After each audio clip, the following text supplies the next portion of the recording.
ఆది కాండము 13 అబ్రహాము వెండి బంగారములు పశువులు కలిగి బహుధనవంతుడై ఉండెను.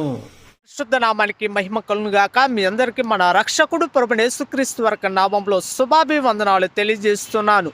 కల్దీలు ప్రాంతములో మట్టి బొమ్మలు చేసుకొని ఒక బుట్టలో పెట్టుకొని తల మీద పెట్టుకొని గ్రామం ఇంటింటికి తిరుగుతూ జీవితాన్ని కొనసాగిస్తున్న అబ్రహాము ఎలాగా బహుధనవంతుడిగా మార్చబడ్డాడు ఒకసారి మీరు ఆలోచించండి.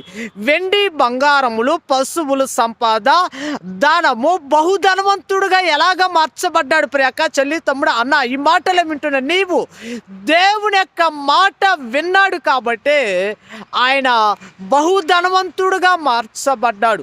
ఈ మాటలు వింటున్న నీవు దేవుని యొక్క మాట వింటే నీవు కూడా ధనవంతురాలుగా మార్చబడతావు.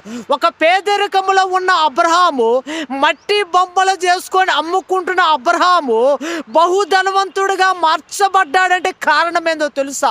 దేవుని యొక్క మాటకు విధేయత చూపించాడు కాబట్టి బహుధనవంతుడిగా మార్చబడ్డాడు. నీవు కూడా ధనవంతురాలుగా మార్చబడి దేవుని ప్రజలకు సహాయం చేసే వారుగా, సహకారులుగా ఉండే రీతిగా దేవుడు మీ అందరినీ మార్చునుగాక. ఆమేన్.